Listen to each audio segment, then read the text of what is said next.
Sanadkan waxaa ka dhacay qaaradda Afrika doorashooyin aad dunida uga yaabiyey kuwaas oo aad uga fog dimuqraadiyadda. Haddaba waxaa dhacday wadamada qaaradda Afrika kuwo ka mid ah ayaa waxaa ka dhacay doorashooyin.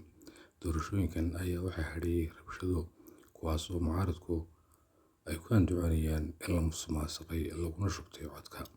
Hogaamiyayaal talinayay ilaa qarnigii 19aad ayaa weli haatan xukunka ku soo noqonaya. Tan ayaa ah mid caqabad ku ah dimuqraadiyadda iyo hannaanka isku dhiibka ah ee loo asteeyay in ay madaxdu xukunka ula kala wareegaan si dimuqraadi ah. Haddaba madaxdan ayaa waxay ku sifoobeen inay dhammaan beddelaan dhaqankii dimuqraadiyadda ee ahaa in madaxweyne kastaba uu xukunka uu xaq u leeyahay inuu 2 jeer sharaxo, kuwaasoo dhammaantood beddelay nidaamkaasi iyaga oo u beddelay habka iyo rabitaanka ay iyagu doonayaan. Haddaba doorasho ayaa ka dhacday dalka Cameroon. Madaxweynaha dalka Cameroon Paul Biya ayaa ah mid da'diisu ay aad u weyn tahay, kaas oo hogaaminayay amase u tartamay doorashadii lagu qasbay in xisbiyada badan ay ka hirgalaan dalkaasi, kaas oo sanadkii 1990 uu galay doorashadiisii ugu horreysay. Ilaa haatanna uu isagu doorashadaas ku guuleysanayay walow ay ku andacoonayaan asxaabta mucaaradka ee ka soo horjeeda in uu sameeyay musuqmaasuq, kaas oo ay caddeynayaan ilo gaar ah oo ka madax bannaan awooddiisa iyo komishankaba ay caddeeyeen in uu ku shubtay doorashadii ugu horreysay ee 1992 ka dhacday dalka Cameroon. Paul Biya ayaa ah nin awood aad u badan ku leh dalka Faransiiska oo ah kuwa uu ku tiirsan yahay, kuwaas oo ah qaar ku qaba dana gaar ah sida macdanta, saliidda, looxa iyo weliba caymiska telefoonada gacanta iyo wixii la mid ah.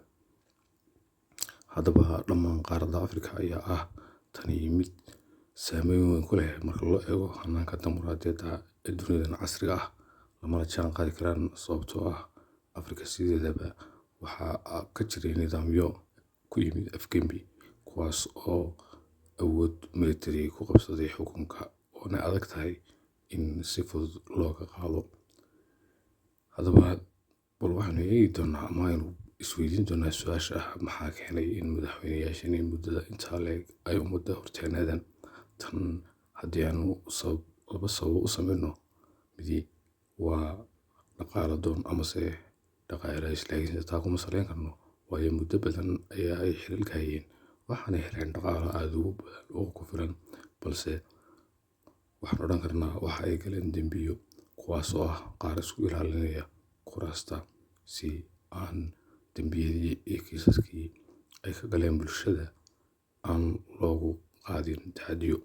Haddaba mucaaradka ayaa iyagu waxay ku andacoonayaan in aanay jirin wax dhexdhexaad ah laguna hayo caburin, balse tan ayaa ah mid mar walba guul darreenaysa waayo awoodda oo dhami waxay ku jirtaa gacanta madaxweynayaasha Afrika, gaar ahaan kuwan iyagu isku caleema saaray inay qabtaan doorasho ay iyagu haddana maamulkeedii iyo maareynteediiba ay gacanta ku hayaan, dhaqaalihii ku baxayna iyagu hayaan.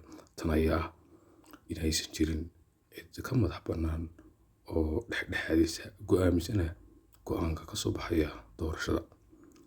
Haddaba Paul iyo Cameroon ayaa waxaa ka dhacay rabshado kuwaas oo ay dad badan ku dhinteen, balse natiijada ayaa ah mid ay iyagu ku doodayaan dowladdu inay ahayd doorasho u dhacday si hufnaan ah, waxaanu ku guuleystay 53%. Haddaba barnaamijkeena intaas aynu kusoo gabagabeyn doonaa. Assalaamu calaykum waraxmatullaahi wabarakaatuh.